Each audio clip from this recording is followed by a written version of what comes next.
her true story. From Tennessee, my son-in-law threw coffee at me and said, "You eat, but don't help," and slammed my plate down, so I sold the house while they slept. They said I took up space. I took the land instead. "You eat, but don't help," he barked, turning to me, his face red.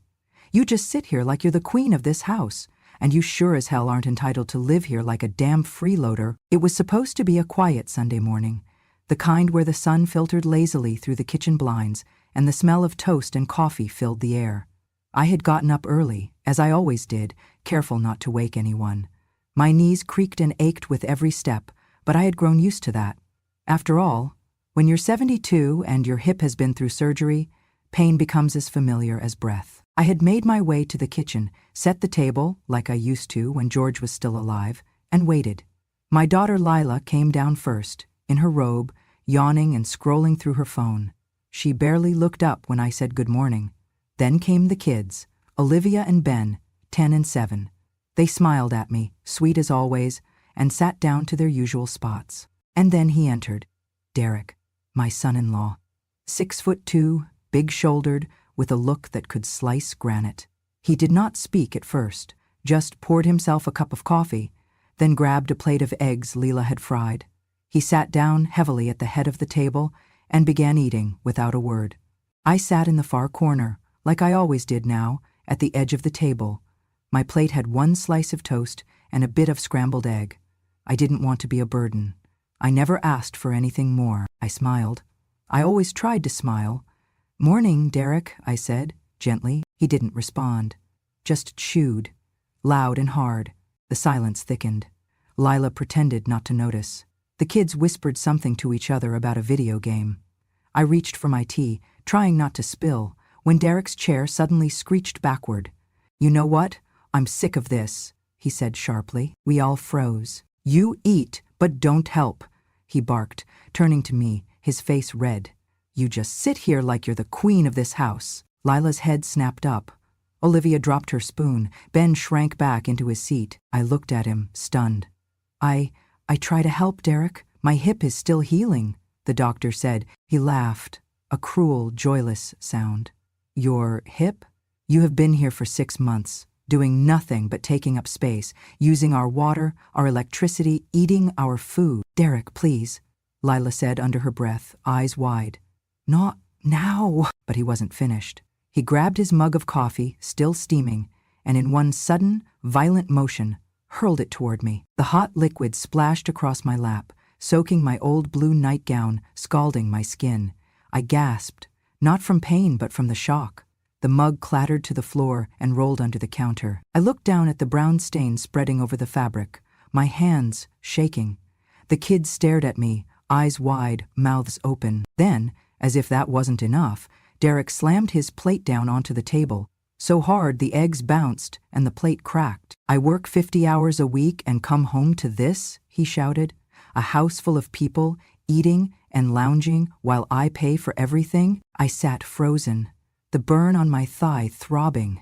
No one moved. Lila just stared at the table, her lips pressed into a thin line. "You're not my mother," Derek said, voice low now, venomous. "And you sure as hell aren't entitled to live here like a damn freeloader." The words stabbed. It echoed in my head like a bullet ricocheting off bone. I turned to Lila, hoping, just hoping, for her to say something, anything, to stand up, to remind him that I was her mother, that I had raised her, fed her, sat by her bedside through every fever, saved every little card she made me, that this house once belonged to her father and me. But she only whispered, "Derek, just, not now, not now." The silence after that was louder than any scream. Olivia reached for a napkin and slowly offered it to me. I took it with trembling hands, wiping my dress, feeling the burn and the shame and the disbelief rise up my throat. "I think I'll go upstairs," I said, my voice barely above a whisper. No one stopped me. As I climbed the steps, one at a time, gripping the banister with knotted fingers, I felt my chest tighten. Not from the pain, but from something far worse, the realization that I did not belong here anymore, that the home I had built, the family I had raised, the love I had poured, had no room left for me. At the top of the stairs I paused and looked back. Derek was already back in his chair, scrolling through his phone. Lila was gathering plates. The kids stared at their cereal bowls as if they held the secrets to the universe. That was the moment I knew. I was not a mother in this house, not a grandmother, not even a human being. I was just a ghost, sitting in a chair that no one wanted filled. I went upstairs like a ghost, each step heavy, each breath thinner than the last. My legs were soaked from the coffee, my nightgown clinging to my skin, stinging. The hallway felt colder than usual, though I knew it was only my body reacting to shock. I closed the door behind me, slowly, carefully, so it would not creak. Then I turned the lock, not because I feared anything more would happen, but because I needed more than anything to feel I still had some kind of control. I sat on the edge of the bed, my hands trembling in my lap.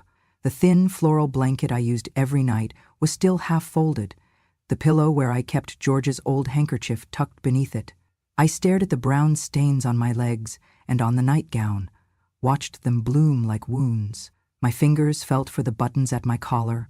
I undressed quietly, mechanically, and changed into a fresh housecoat, one of the few I had left that was not threadbare. Then I sat again, still, listening. No one came up, no knock on the door, no footsteps, no apologies. They had already moved on with their morning. The silence felt deafening. I pressed a hand to my chest, and my fingers touched something beneath the fabric.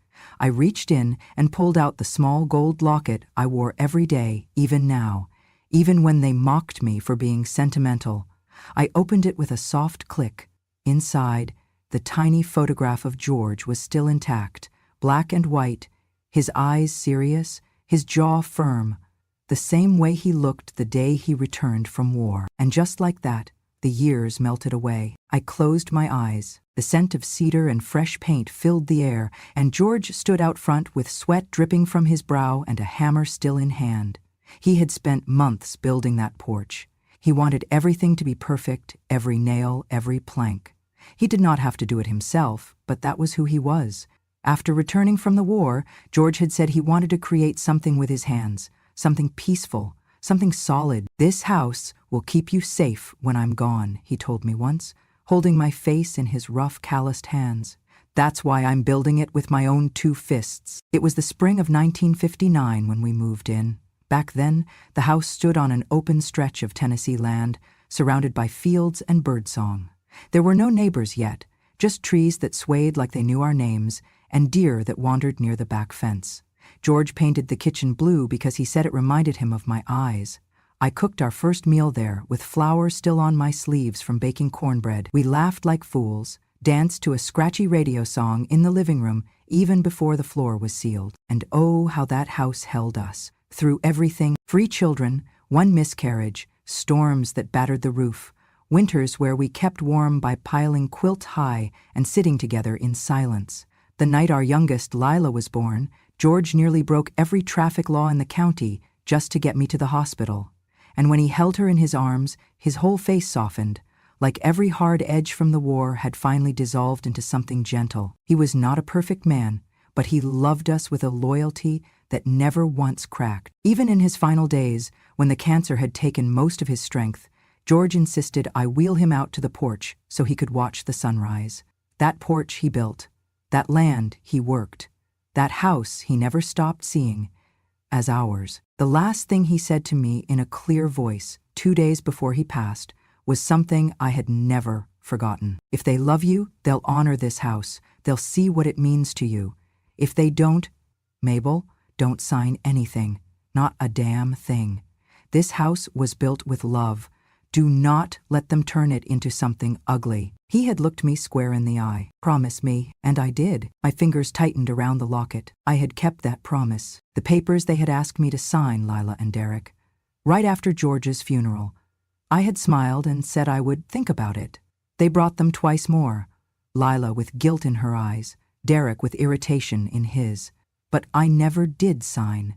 I tucked them away in the bottom drawer of George's old desk in this very room, right under the hand-sewn flag from his service and the little wooden box that held our wedding bands. I knew what they assumed, that I had eventually given in, that Lila, being our daughter, had inherited it automatically, that I had no reason to hold on. But they were wrong. I still held the deed, still held the power. And tonight, After what happened downstairs, after Derek's cruel words and that scalding coffee, I realized something George probably knew all along. Sometimes, love means protecting not just what was, but what still is, what still can be. I stood up slowly, walked across the room to the old desk, opened the drawer, and took out the file folder. It was a little dusty, but I knew the weight of it in my hands, like I knew the weight of George's voice in my heart. The transfer papers were still there, unsigned, and underneath them, the original deed. In my name, clear as daylight. I sat back on the bed, the papers in my lap, and stared at the signature line. Empty, waiting, powerful. In that moment, I no longer felt like a ghost. I felt like something I had not felt in months. Alive. And maybe, just maybe, it was time they remembered who this house really belonged to. At dinner that evening, I sat in silence, as I had learned to do. My plate was filled, as always, with whatever was left over after everyone else had served themselves. Lila handed it to me quietly, no eye contact, just a mechanical movement. The kids chattered about their day at school, Derek grunted at his phone while chewing, and the television murmured something forgettable from the living room. No one asked me how I was feeling. No one asked if the burn on my leg was better. It still hurt, reddish and sore, but I had learned long ago that physical pain was easier to endure than emotional bruising. I buttered my bread with slow, deliberate movements, like I was trying to fill time rather than a stomach. No one noticed. I had become a piece of the furniture in that house, a chair in the corner, a curtain no one opened.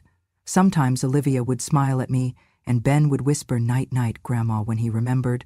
But they were children, still innocent, not yet taught how to unsee someone. Lila caught my eye briefly and gave me that same tight-lipped expression. Then, in the kitchen after dinner, while I was rinsing my own plate under lukewarm water, she approached behind me. "Mom," she said softly, "please don't take what Derek said this morning to heart. He's been under a lot of stress at work." I turned the water off. I did not speak, she continued, a little more rushed now, like she just wanted the discomfort to end. "He's not a bad person, he loses his temper sometimes. He doesn't mean anything by it." I turned to look at her. Her eyes shifted to the floor. "He threw scalding coffee at me, Lila," I said quietly, "in front of your children." She bit her lip. "I know, I really need you to not make things harder right now, please." I nodded once, turned back to the sink, and finished washing my plate. Harder. That was the word she used, as if I were a complication, not a mother, not a human being, just a burden that made her life harder. That night I sat in bed with a notepad and pen, one of the few things in the house that still felt like mine.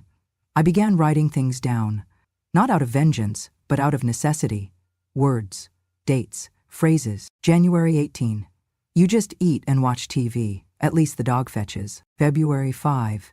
Threw my medication box in the drawer, said, "Keep your pills out of my kitchen." March 12th, rolled his eyes at my cardigan on the back of the chair. "Are you hanging laundry in my dining room now?" It became a small ritual, quiet, invisible. I hid the notebook beneath my pillow each morning. The act gave me back something small, my memory, my clarity, my truth. They might erase me with silence during the day, but I would write myself back into existence at night. I began to watch Derek more closely. The way he walked like the house was a stage and everyone in it owed him applause. The way Lila flinched when he raised his voice, even when it was not directed at her. The way he tossed his work boots into the hallway every evening, like the floor should be grateful to receive them. The colder Lila became, the more I felt her drifting, not just from me, but from herself. My daughter, once so full of laughter and rebellion, now moved like someone afraid of breaking. I wanted to ask her where the spark had gone, but the answer was too loud to ignore. It had been doused by years of trying to keep the peace that cost too much. One evening I was walking down the hallway when I heard Derek on the phone. His voice carried from the garage. I stopped, unseen, just outside the cracked door. "Nah, man," he was saying, chuckling. "I swear to God it's like living with a ghost.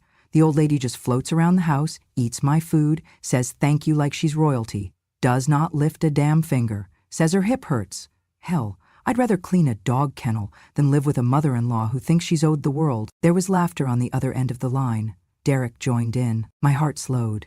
Not stopped, just slowed. It was a strange feeling, somewhere between heartbreak and resignation. I turned and walked back to my room without making a sound. That night, I did not write in my notebook. I just stared at the ceiling, the shadows dancing across it from the streetlight outside. I replayed that sentence over and over. I'd rather clean a dog kennel. He thought I was less than an animal. I remembered a story George once told me, from his days in the service. He said the worst insult he ever heard was not shouted, but whispered behind someone's back. It wasn't the volume that hurt, he told me. It was the fact that someone believed it and thought no one else would care. Derek believed what he said, and he thought no one else would care, least of all, me. But I did care. I cared more than he could ever imagine, not because his words surprised me, but because they confirmed what I had feared for months. I was no longer Mabel, the woman who once made Thanksgiving dinners for 30 people in this very house. Not Mabel, who sewed Lila's prom dress when they couldn't afford the store-bought one. Not Mabel, who held her newborn grandchild in this living room and wept with joy. I was a placeholder, a background character in a story that had long since erased my name from the script. That was when I began to see the house differently, not as a home, but as a battleground of memory. And I realized in my bones that if I died tomorrow, they would not remember me as the woman who built a life here. They would remember me as the old lady who sat in the corner. And that was not going to be my ending. The next morning, before anyone else stirred, I unlocked the bottom drawer of George's old writing desk. The air was still and heavy, the kind of silence that clung to your skin. I knelt down, wincing slightly from the stiffness in my hip, and reached inside, pulling out a faded leather folder, one George had kept locked up for years. My fingers brushed over its surface like it was sacred, and to me it was. I opened it slowly, reverently. Inside were the documents, aged, yellowing slightly at the edges, but crisp and intact. The deed to the house, the original transfer agreement George had drawn up with his lawyer nearly a decade ago. I remembered the meeting clearly, even though I had barely understood the legal terms at the time. It had been a quiet afternoon in our kitchen. George sat across from our longtime attorney, Mr. Hal Whitman, with a pen in hand and his brow furrowed, with the same serious look he wore whenever he was fixing something that mattered. "I want the house to go to Lila someday," he'd said, "but not automatically, not without Mabel's say-so. This place was built with her in mind. No one deserves it more than her, and if someone ever treats her like she's less than family, I want her to be able to say, 'This is mine, and you don't belong here.'" I remembered the way George looked at me when he said that, not with sentiment, but with clarity, as though he knew, somehow, that a day might come when I would need that power. Mr. Whitman nodded and drafted the clause. The property would be willed to Lila in name, but the transfer of full ownership required one final signature, mine. And that signature, to this day, had never been written. I stared at the blank line again, now, years later, empty, waiting, the only thing between me and freedom. I held the papers tightly and placed them in a plain envelope, then slipped on my coat. The clock read 7:15 a.m. The house was still asleep. Derek never rose before 8 on weekends. Lila stayed in bed even longer. I had time. I took the local bus into town, sitting by the window, the folder pressed flat against my chest as if it could protect me from everything outside. The town had not changed much. Same streets, same coffee shop on the corner, same courthouse with peeling white paint. Mr. Hal Whitman still worked in the same building on Magnolia Street, just above the bakery that always smelled of cinnamon. I buzzed at the entrance and waited. He opened the door, startled at first, but then smiled gently. "Well, if it isn't Mabel Jennings, my God, it has been too long." I nodded, unable to keep my voice from shaking. "I need to talk to you about the house." He gestured me inside, and soon we were sitting across from each other, just like all those years ago. I pulled out the folder and placed the papers in front of him. "I never signed it, Hal," I said quietly, "but I think I might want to." He looked over the documents, carefully, adjusting his glasses. "You have every right to," he confirmed. "George structured this exactly how he said he would. It's all here, in black and white. You're the final authority." The words settled in the air like dust. I leaned back in the chair and let out a breath I had not realized I had been holding for months. "And if I choose to sell it, you can sell it, gift it, lease it, burn it to the ground," he said. "It's legally yours to decide." That made me smile, faintly. Burn it to the ground. The image was tempting. He hesitated for a moment. You thinking about leaving? I'm thinking about surviving, I said. He nodded, understanding in his eyes. We talked a while longer, discussing logistics. He said he could help manage the process quietly if that was what I needed. I told him it was exactly what I needed. Quiet, but final. When I stepped out of his office, the sky had brightened, and I felt strangely taller, like the air around me had shifted. I walked for a bit through the small downtown, past storefronts and flower beds, past children holding their parents' hands, and then I found myself pausing at a public bulletin board nailed to the side of the post office. Among the flyers for guitar lessons and lost cats was a printed notice in bold green letters, calling landowners, local conservation trust, seeking rural properties to develop nature reserve. Preserve Tennessee's natural heritage. Let your land become a legacy. A phone number was listed below. I stared at it. Then I read it again, and again. A slow, undeniable idea began to form. I thought about the land behind our house, the wide open space, the trees that still remembered George's hands, the field where Lila used to run through wildflowers. I remembered how George would say, "This place is peace. I want it to stay peaceful long after we're gone." Maybe. It still could be. I pulled the flyer down and folded it into my coat pocket. When I got home, I went straight to my room and pulled out a local map from George's old filing cabinet. I spread it out over the bed and ran my finger over the lines that bordered our land. 22 acres, undeveloped, still zoned as private residential. Exactly the kind of land a conservation group might want. Exactly the kind of land they were searching for. I sat back and stared at the map, the realization settling over me like the first cool breeze after a brutal summer. If I sold this house, not to Lila, not to Derek, not to any of the neighbors, but to someone who would protect it, preserve it, keep it out of their hands forever, that would be the justice George would have wanted, and the revenge I had never allowed myself to consider until now. I folded the map carefully, placed it next to the flyer, and sat in the silence of my room, hearing the echoes of Derek's laughter from downstairs and Lila's voice calling the kids to come clean up. They thought I was a shadow, but they had no idea the light was about to shift, and when it did, they would see me clearly, for the first time in years. I waited until late Monday morning, when I knew the house would be empty. Derek had gone to work early, grumbling about traffic like always, and Lila had taken the kids to their piano and karate classes.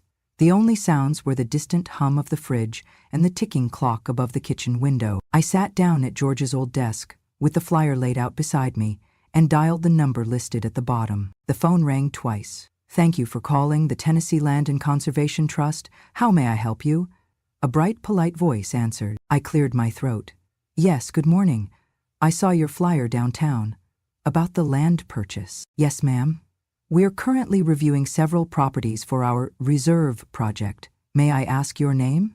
I hesitated just a beat. Actually, I'd prefer not to give my full name over the phone. Not yet. I'm in a delicate situation. A pause. Then warmth returned. "Of course, ma'am. We understand privacy. Would you like to schedule a discreet assessment?" "Yes. I'd like someone to come take a look, quietly. I don't want anyone in the household to know. Is that possible?" "Certainly. We've done off-record evaluations before. What's the property address?" I gave it, slowly and clearly. My heart was pounding by the end of the call. They scheduled a private visit for Thursday afternoon. When I hung up, I stared at the phone for a long moment, then tucked it back in the drawer. A strange calmness came over me, like the kind you feel before a storm, when everything goes eerily still. That Thursday, at precisely 2:30, a beige SUV pulled up to the edge of the property. Two individuals stepped out, a woman in her 30s, wearing a utility vest with a Trust's logo, and a man carrying a clipboard. I met them at the back gate, wearing a wide-brimmed hat and old gardening gloves. I had dressed purposefully in plain clothes, and greeted them with a slight southern accent I hadn't used in years. "Y'all the folks from the Trust?" I asked. The woman smiled. "We are. We're here to evaluate the land." "Well, the owners ain't home," I said, nodding toward the house. "I'm just the caretaker. Been tending to this place since the old man passed.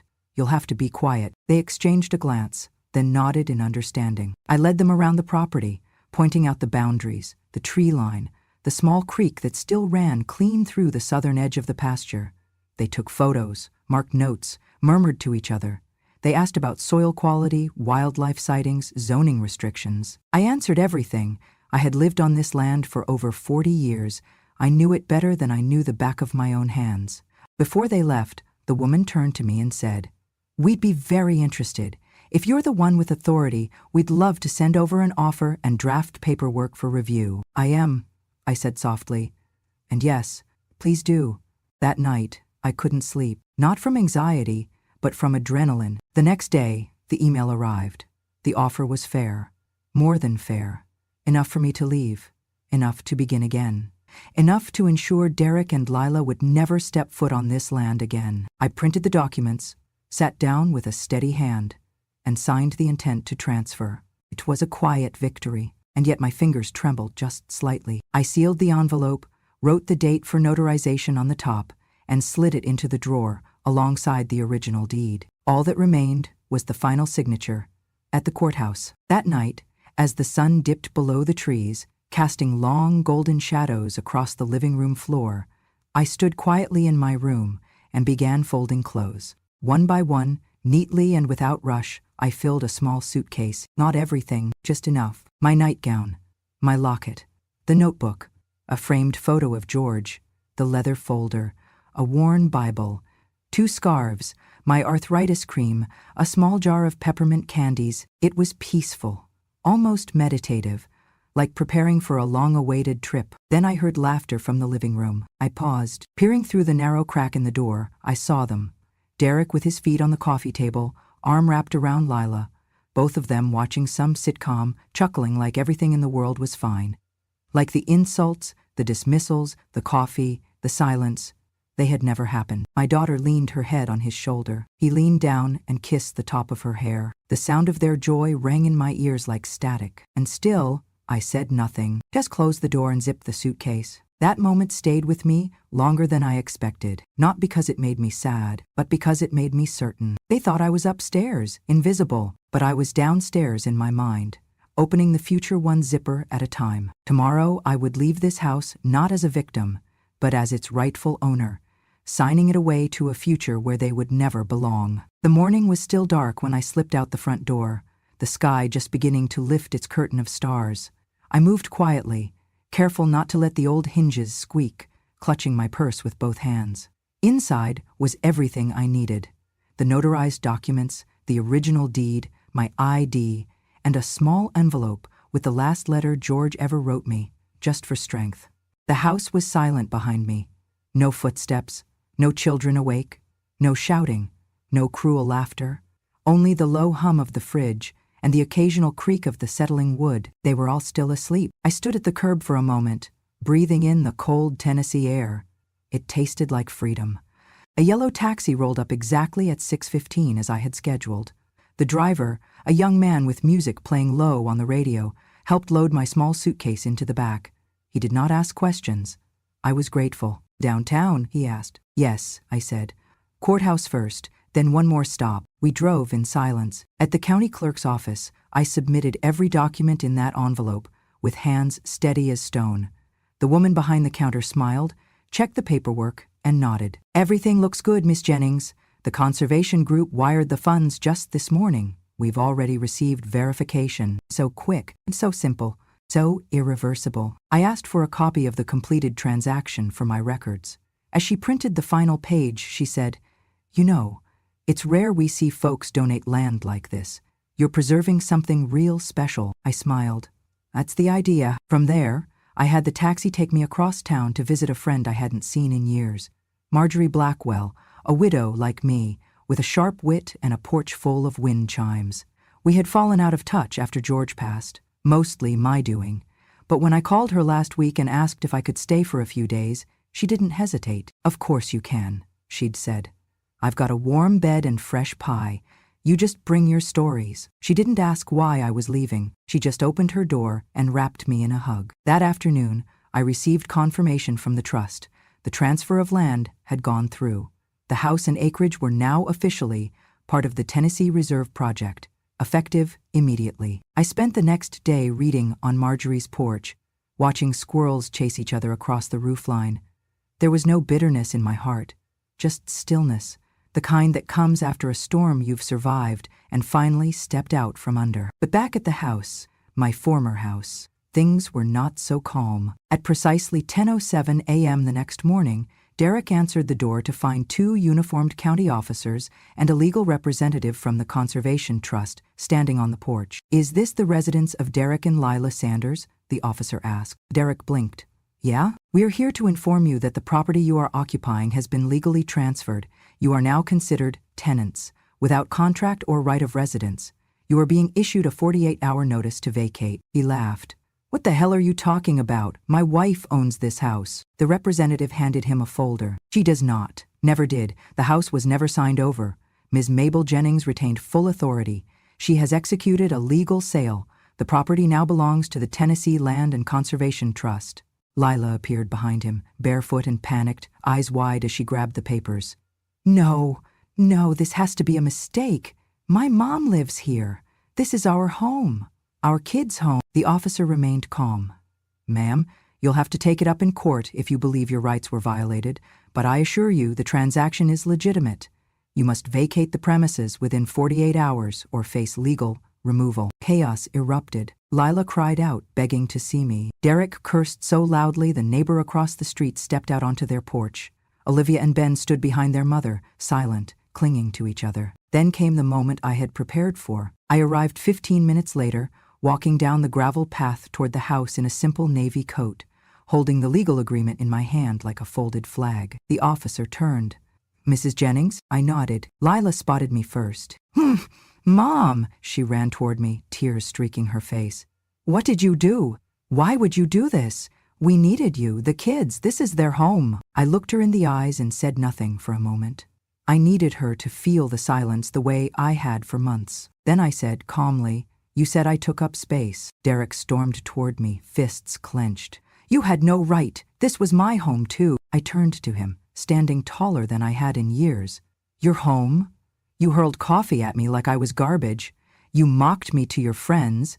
You lived under my roof and acted like I was the stray dog." He opened his mouth, but I raised my hand. "You all said I didn't belong, that I was in the way. Well, I was never in the way. I was the foundation." I stepped closer and held out the deed in my hand. "I built this life. I built this house. And now I'm building something else." I paused, then delivered the final words like a stone dropping into water. "I didn't take up space. I was the space. And now this space is no longer yours." With that, I turned and walked away, the wind light against my back. The weight I had carried for so long lifted at last. I never imagined myself starting a foundation. Truth be told, I never even imagined leaving that house. For years, I thought I would simply fade into the wallpaper, pass quietly in my sleep, and be remembered only by the shadows that collected in the corners of the hallway. But sometimes it only takes one broken plate, one thrown cup of coffee, one final insult to wake something up inside you. 2 weeks after the sale was finalized and the property fully transferred to the Tennessee Land and Conservation Trust, I sat across from my attorney in his office, the sun warm through the window as we reviewed the wire transfer confirmation. "Everything looks good," he said, sliding the papers into a neat folder. "So, what will you do next?" I smiled slowly, a little shy at first. "I want to help people like me. People who were forgotten inside their own families. People who still have value, even if no one at their dinner table can see it anymore." He raised his brows. "Like a non-profit?" "Exactly like that," I said. "I already have a name for it." I pulled out a napkin from my purse, where I had scribbled the letters. "Mobile. Make a better elder life." He chuckled. "Catchy. And fitting." With his help and a friend from the local bank, I opened an account and filed the paperwork to establish the foundation legally. Within a month, I had set up a small team, volunteers at first, mostly women from my old quilting circle, a retired social worker, and one energetic college intern named Darius, who called me Miss Mabel like I was royalty. We started small, care packages for homebound elders, monthly phone calls to check in on seniors living alone, legal guidance for those facing property abuse or coercion.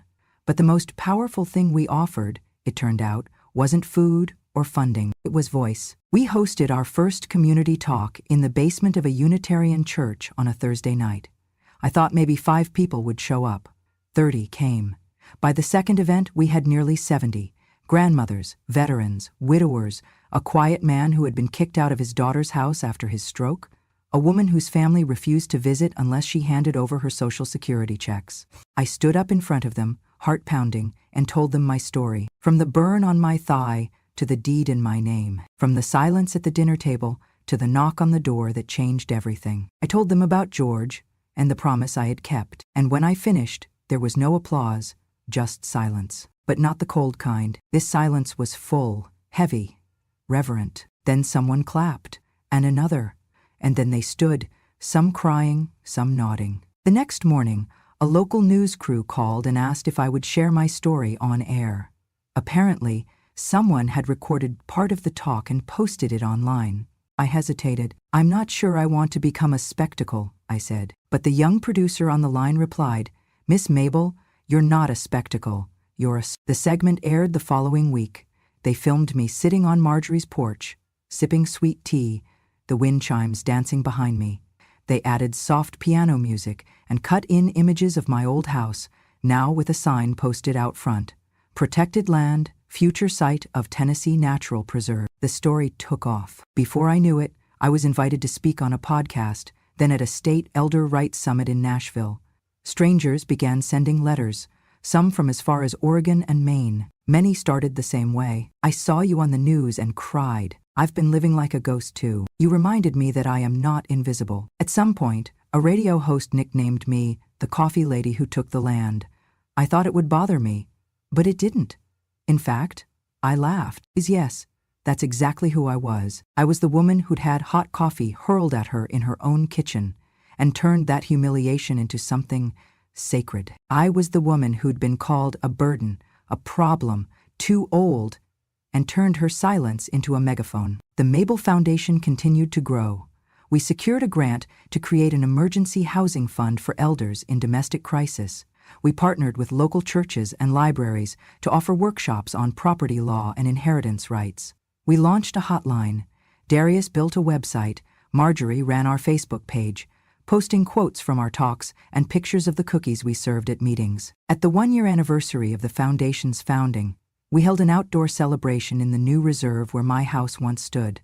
The trees stood tall, the wind was cool, the land was quiet, and under a large oak tree, a brass plaque had been installed. It read, "In honor of Mabel Jennings. She took up space and gave it back, a guardian of dignity." I stood in front of that plaque, tears in my eyes, surrounded by people, many of them older, many of them forgotten by their own, but standing tall, holding hands, smiling. I felt George then, not just in memory, in presence, like he was leaning just over my shoulder, whispering, "Told you not to sign anything." That night, back at Marjorie's, I looked into the mirror and hardly recognized myself.